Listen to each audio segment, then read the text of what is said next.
Here to talk about traditional marriages. I may know much about that of Ghana, but I might not know that of Nigeria. And you would attest with me, there are a lot of people living outside Nigeria who haven't understood how the tradition in Nigeria works, like the requirements and the things that they need. Sometimes we even have white people coming to marry our sisters and all that. And some of these things will give them heads up on what they should know before they even come to the family.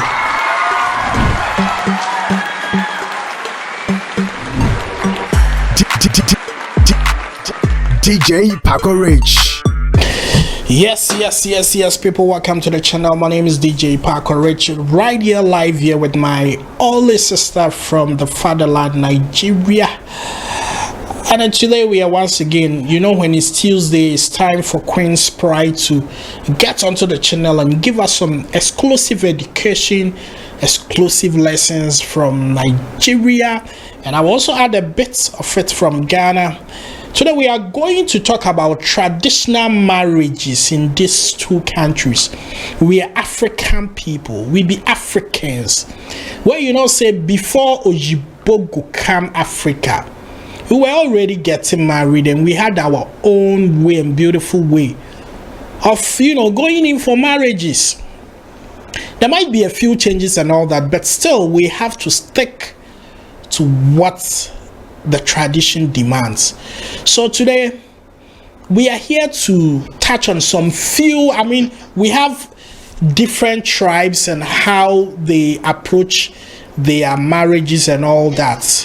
So today we are going to talk about a bit of every tribe. The ones that we can cover, the ones that time will allow us to cover. But in the meantime, you can also share what's your tribe, where your state, in Ghana we call it clan, ebusuya, what they do, what they demand, what the requirements are when they are having traditional marriage. So I'm going to invite my sister into the live feed all the way from Nigeria, and we'll have a great conversation. My queen. Hello, DJ. How are you doing? I'm good. And you? By God's grace. Ghana is fine. It's all about this World Cup noise and all that, but we are fine. Okay. That's great. So I believe you heard my early introduction. Today we are here to talk about traditional marriages. I may know much about that of Ghana, but I might not know that of Nigeria. And you would attest with me, there are a lot of people living outside Nigeria who haven't understood how the tradition in Nigeria works, like the requirements and the things that they need. Sometimes we even have white people coming to marry our sisters and all that. And some of these things will give them heads up on what they should know before they even come to the family. So my sister, we know we have the Hausas, we have the Yoruba, we have the Igbo, and in Nigeria we have a lot. But today, because of our time, we will mainly focus on these three tribes: Hausa, Yoruba, and Igbo. Next episode we'll go on the other tribes. But if you are watching and you belong to any tribe that wasn't captured on, you can also tell us your requirements and how your traditional marriage is done. If you want me to bring you on the live feed, that will be great as well. We will have a conversation with you. My sister, first of all, what can you tell us about our Hausa traditional marriage in Nigeria? DJ, first off, this is impromptu. This topic is impromptu. Yes, I know. Nigeria is very big, so I'll try as much as I can to just say no. Okay, but please permit me, audience. You can also guide me. I know we have some Hausas, Yorubas, and Igbos that may be listening to this or watching us. Um, First off, in Nigeria generally, it's not just the Hausa. The value of a girl child, it's not to be bought with money. Okay, a woman is priceless. So we don't really place a particular tag or money on a woman.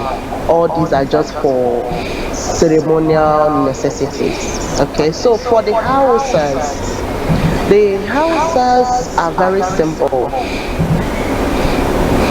Okay, can you Yeah, hear me? I can hear you, my sister. And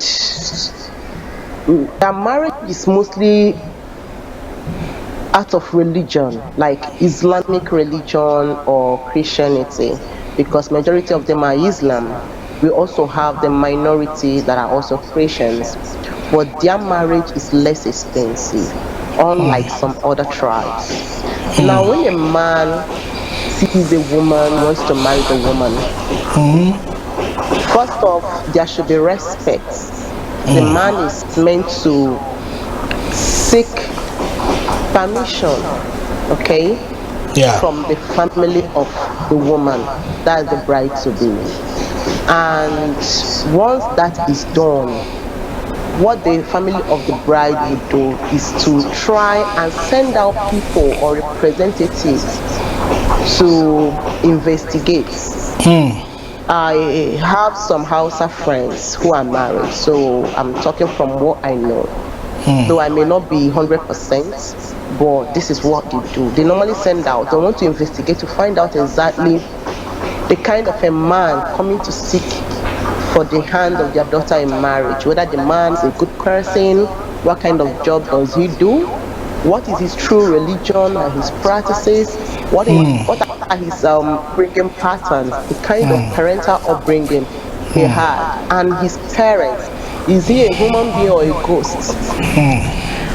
So once they are done with this, they are satisfied, then they will inform the groom's family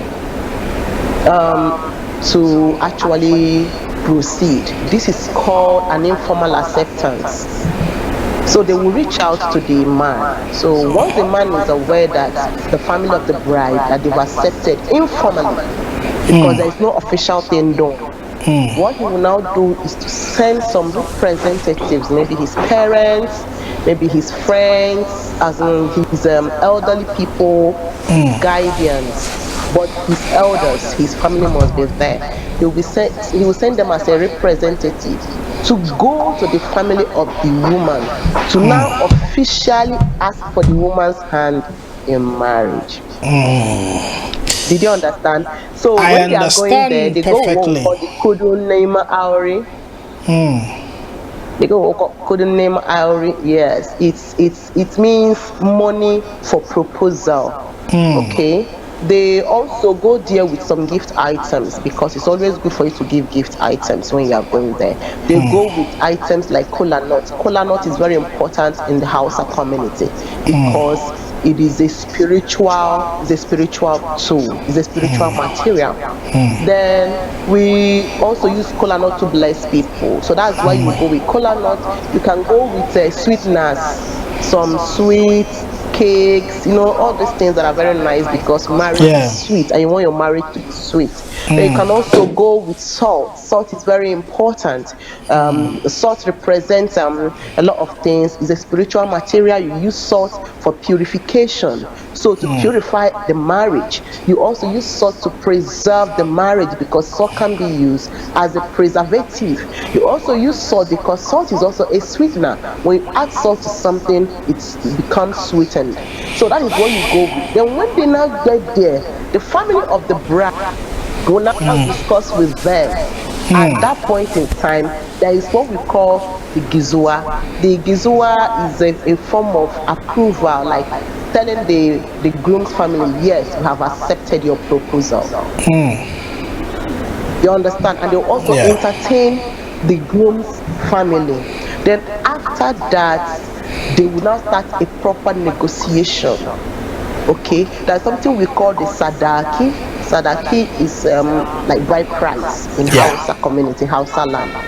Yeah. They will start a discussion to negotiate on the sadaki, depending on your pockets. Now, Islam or the Hausas believe that your dowry should not be too expensive. So it should be affordable because of the blessings attached to it. And again, your marriage is the most important, so that your marriage will fully be blessed. So once they agree on the sadaki, then there's something we call sarana.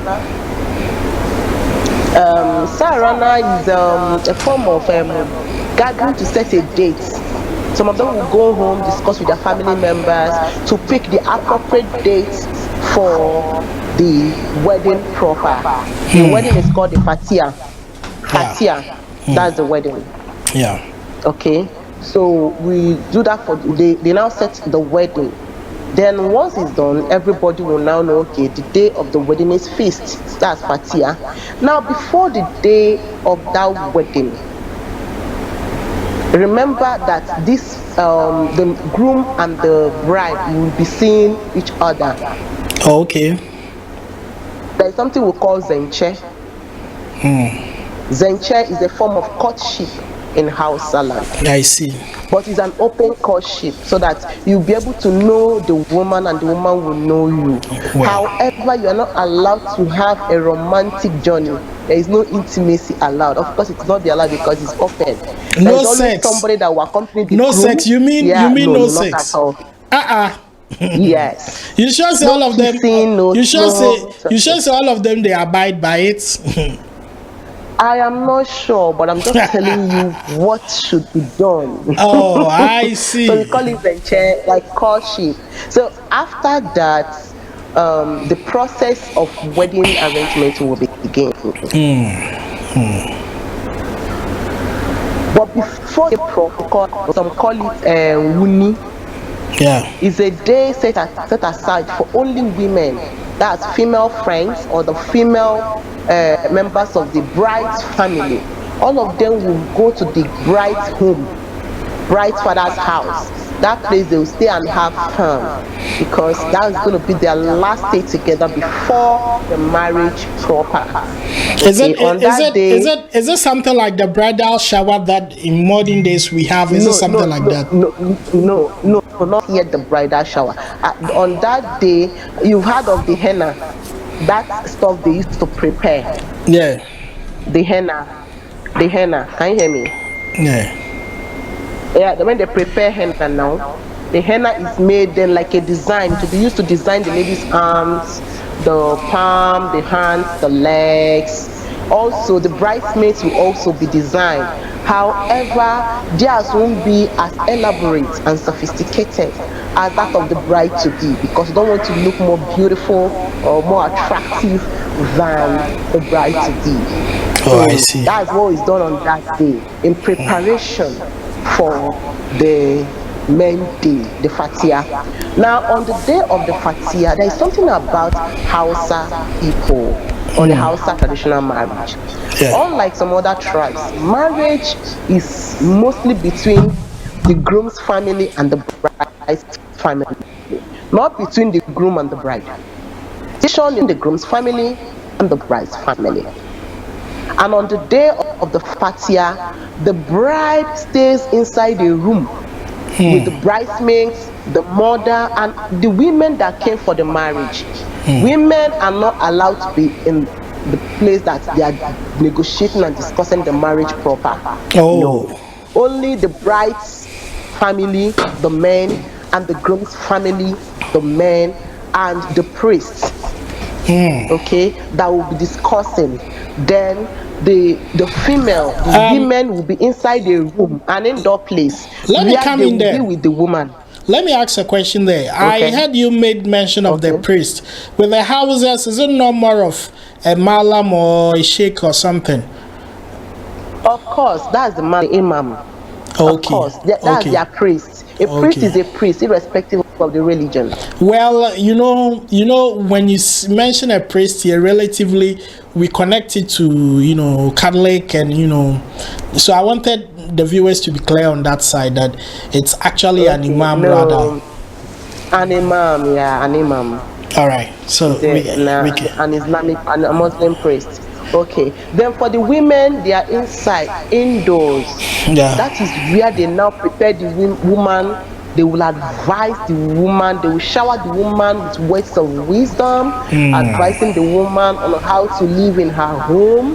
All the marital advice they're gonna get them daddy. They will joke, they'll praise the woman. It's just like shower, bridal shower. Yeah. But the problem is that the kind of bridal shower we have these days is off from the original intention of bridal shower. Nowadays, you just see some girls that will go wear some clothes, dress naked, and be jumping up and down on the bed, throwing balloons up and down. No, that is not the original intention of bridal shower. There are people that are even molding cakes that look like a pennies and all that. That's not bridal shower. A true bridal shower is a day set aside that your female friends will come. They will give you their pea, their onion, their little sense about marriage, their ideas. That your mothers, your elderly people, the female ones, they will come to you and advise you. Your bigger friends, females, will advise you. They will praise you. They will shower you with gifts and honor you. Okay, that is bridal shower. Can you hear me? Yeah. That is what we call kunshi. Some call it kunshi in Hausa. So on that day of Fatia, kunshi is also performed for the woman indoors. Did you understand? Then after that, we have what we call walima. That is the wedding reception. That's the traditional marriage reception.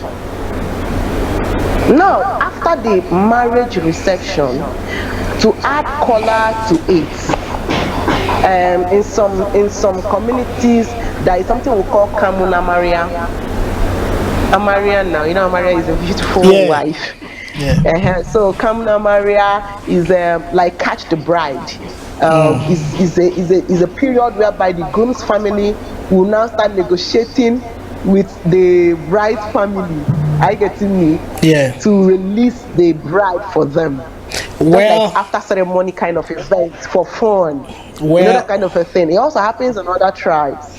Okay. Before you continue on, let me put on this break. So, if you're looking for some accessories, jewelries to buy in Nigeria, then I'm going to direct you to the #1 place that you can have all the authentic and durable and quality accessories.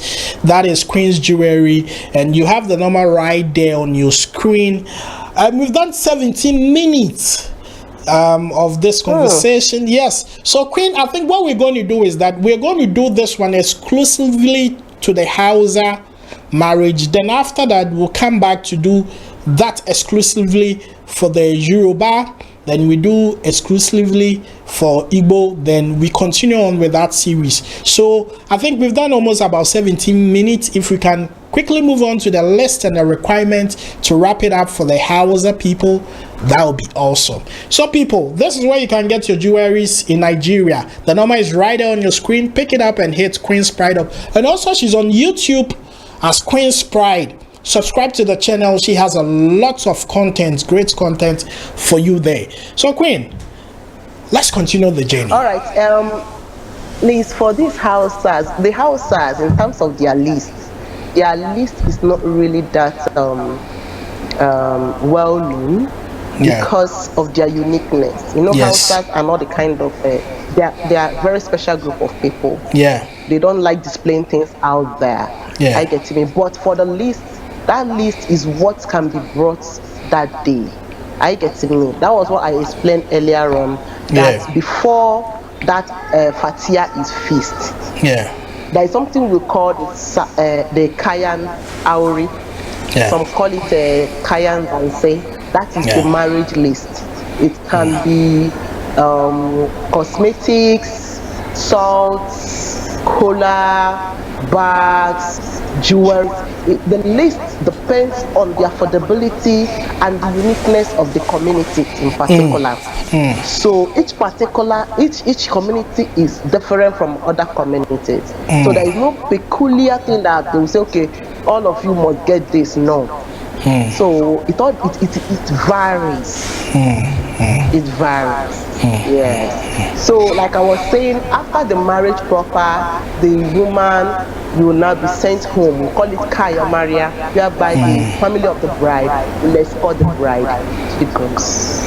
Well, we would like to share a couple Then of again, pictures. it is very important. Yeah. Can you hear me? I can hear It's also you. very important for you to know that their custom is also very unique. You know, in Hausa land, most times it is the duty of the bride's family to furnish the home of the couple, Wow. especially the kitchen. Wow. Kitchen and the sitting room, yes. But the man can rent the apartment. Man can buy if he has the money. Yes, the man can sponsor the acquisition of the home to get the home or the house. But the furnishing of the sitting room or the kitchen will be done by the bride, depending on the capacity. On their capacity. Sometimes they may agree. The groom may agree with the bride's family not to do it. You understand? It depends on the couple. It depends on the groom. If the groom feels that the people I'm getting married to, their daughter, they are not really that wealthy. Why would I want to suffer them by collecting so much from them? He may tell them, okay, this is what the law states, but this is what I want to do. Don't worry yourself. I have a home. What about a man that is already wealthy? Will you come to buy things for him? No. So these are just the traditional aspect of it. However, individual differences, choice. Comes. All right, beautiful submission. And I think before you wrap it up, you sent me some awesome pictures from some Hausa brides, so we'll just go through them. This is very beautiful one we have right here, and it's looking so beautiful. So this is one of the pictures from a marriage from the Hausa side in Nigeria. This is also one of them. It looks so beautiful. And if you're thinking of making choices to, on your traditional marriage day, I think these are some of the beautiful costumes you can look out for. This is also beautiful. I love blue color myself, so I'll do anything to get that. And this is good. I love this. I love this. I love this. I love this. I love this. And to wrap it up, I'll put this one there. This is also good. Very beautiful woman there. And if you're thinking of choosing an Hausa lady from Nigeria, I think you haven't made a mistake. They have the real Hausa ladies. They are beautiful. And I'm told their meals are incredible. They are food. When a Hausa woman cooks, when she cooks in the day, you will love it. And finally, when she grabs you and cook for you at night, you will love it. So guys, this is where we're going to end the episode on the Hausa marriages and the traditional marriage. They have varieties too. Yes. They have varieties doing their traditional marriage, varieties of food during the walima, that's a reception. And also don't forget too that even on that day of the marriage, I think sometime before the fatia proper, they may set out a date whereby they will come and fulfill the sadaqah.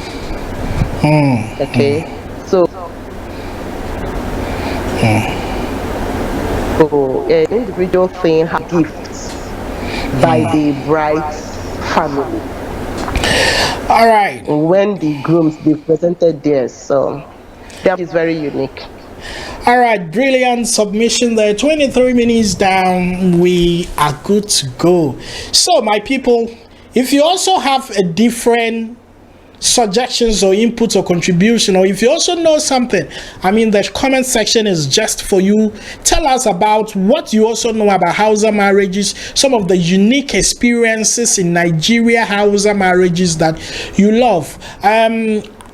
In Ghana here, I don't know much about the Hausa marriages, so I wouldn't want to put a lot of information out there, but I know that there are certain sections that you would have to represent a cow as some of the materials to give so that you can have your wife. And then their marriages is beautiful. You can have the bride changing into almost about 6, 8, 10 costumes. You will love it with the music and dance, everything. It's very nice when you come to Ghana and you witness some of this marriage. So guys, thank you for watching. I did this with my lovely sister Queen's Pride. She's here on YouTube. Kindly subscribe to her channel. Beautiful content right there. Lots of knowledge, lots of stuff to share with. Queen, you dropped a video. Your last video that you dropped, what was the title? The last video, I talked about unfriendly friends. Yes. People being stabbed. Yes. Yes. So people, if you're really looking out to have some more knowledge about unfriendly friends, things about friends, depth knowledge about friends, kindly go to Queen's Pride's channel on YouTube there, subscribe and get more knowledge. We are done. We'll come back to you with another episode that you will love so much. I'm out of here.